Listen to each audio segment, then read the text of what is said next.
You're not getting any of tonight's pot roast. Here, eat this instead. Here you go. But this is leftover soup and salad from 2 days ago. It might have gone bad, but you can handle it, right? Don't be wasteful. Eat up.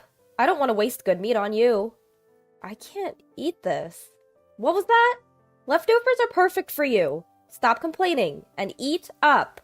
My mother-in-law always directs such nastiness towards me. She's so obnoxious, it just gets under my skin.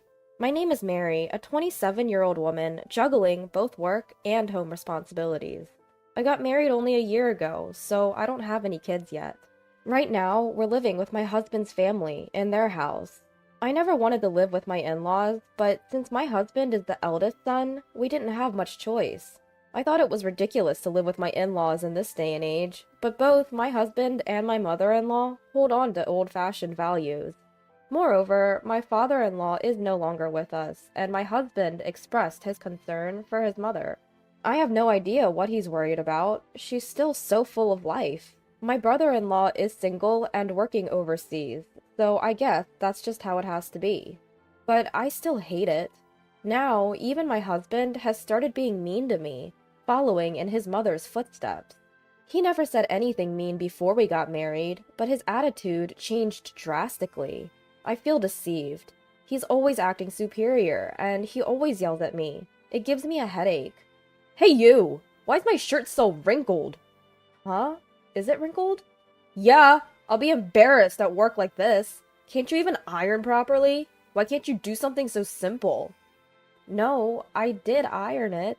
Your properly is not proper at all. Realize that. What a useless wife you are. Huh. That's so mean. You don't have to say it like that.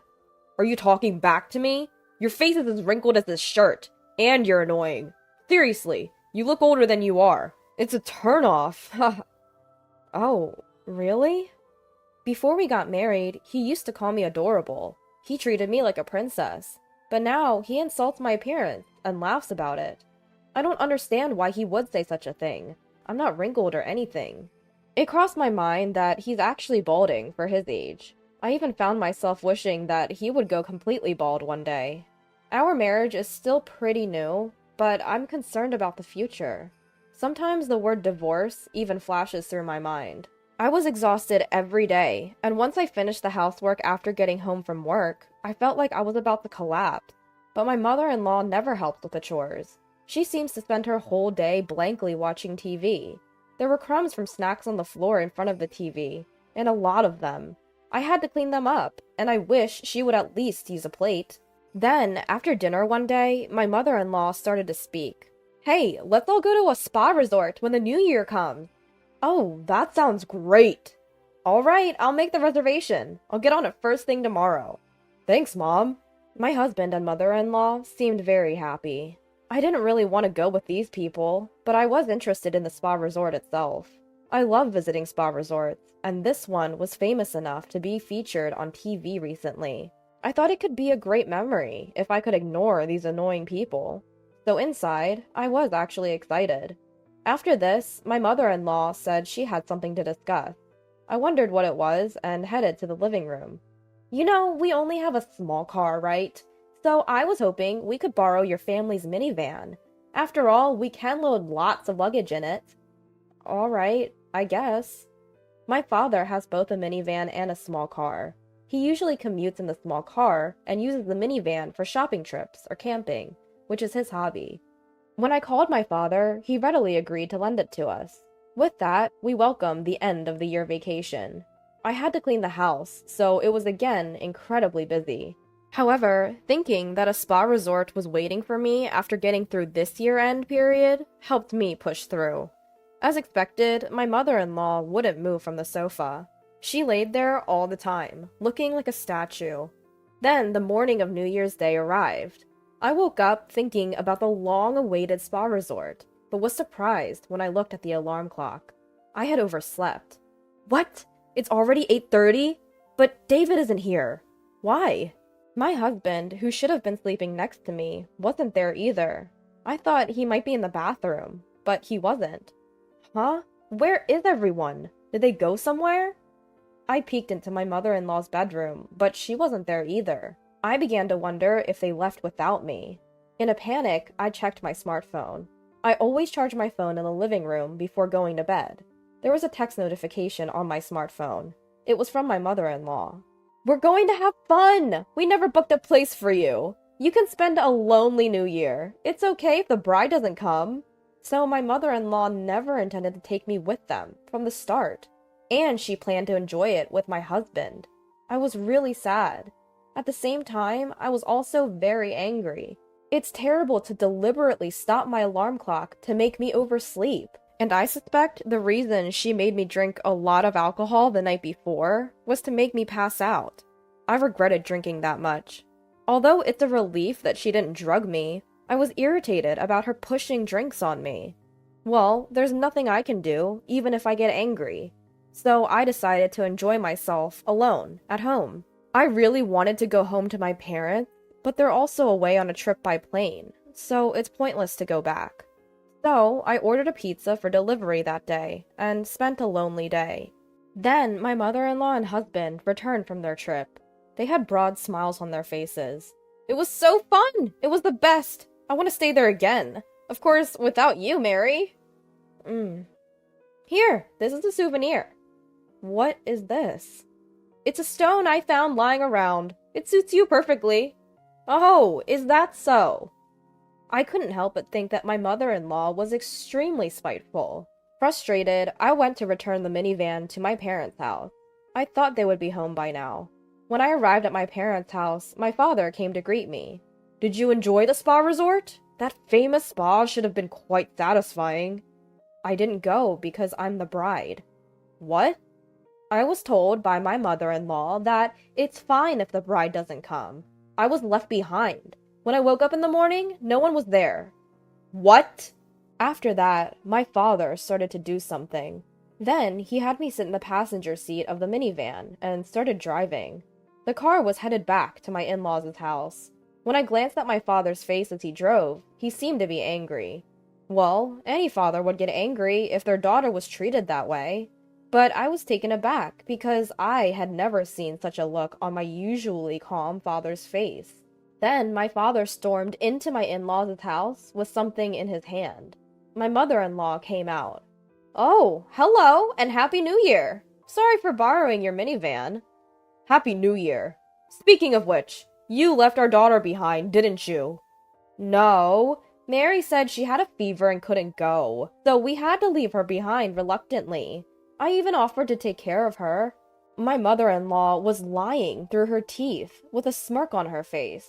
She definitely never said anything like that, and I wasn't even sick with a cold. I wondered how she could tell such an obvious lie.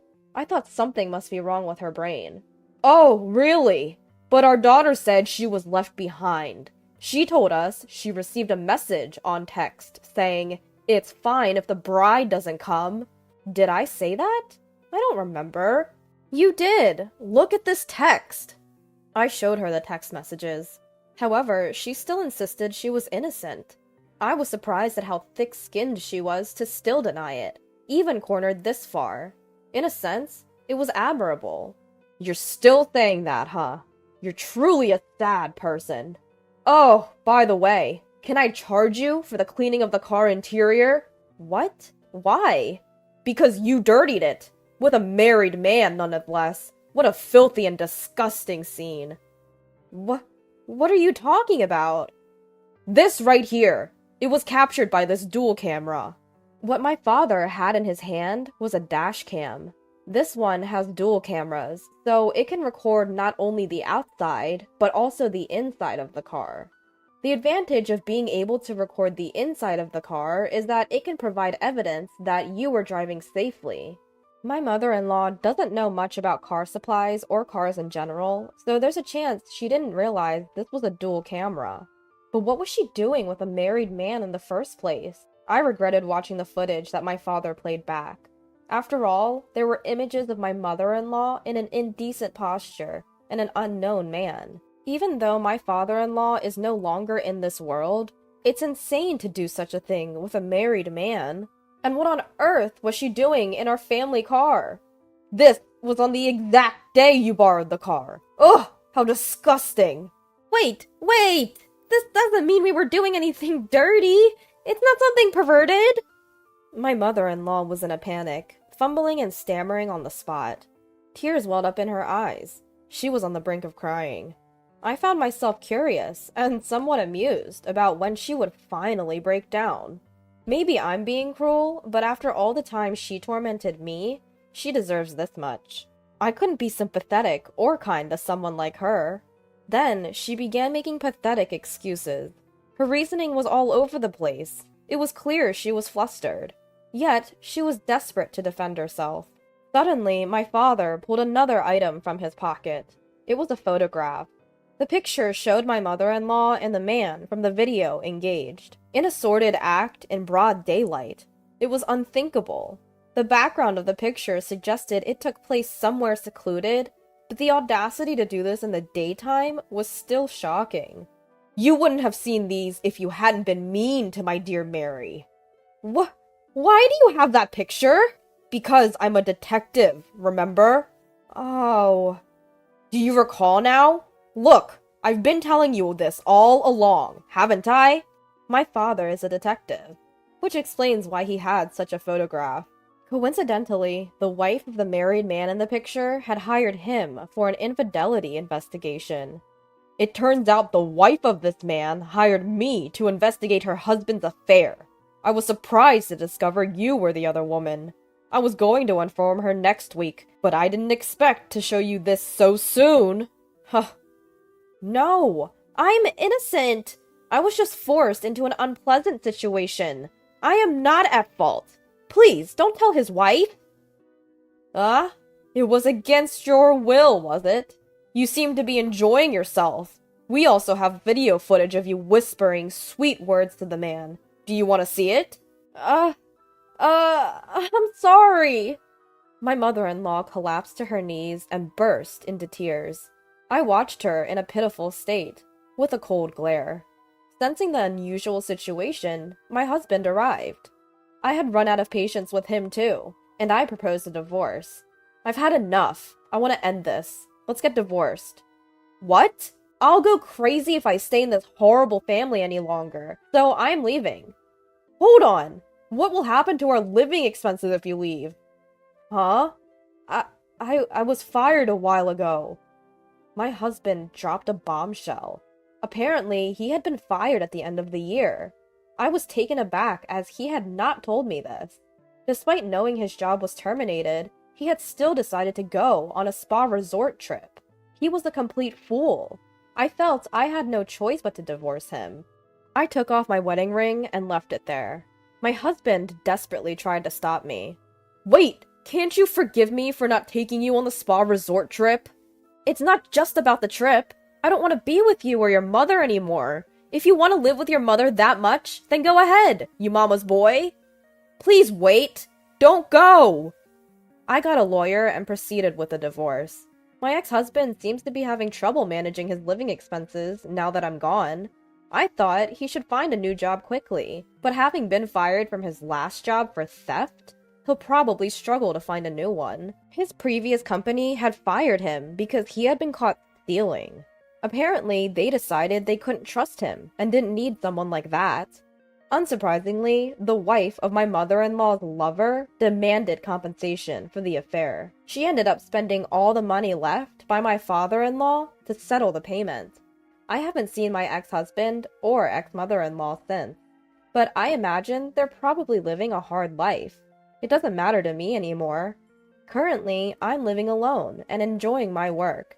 I made the right decision not to have a child with my ex-husband. Now, I am enjoying a peaceful life and would be happy if I found a new love. If such an opportunity arises, I plan to make sure to choose wisely.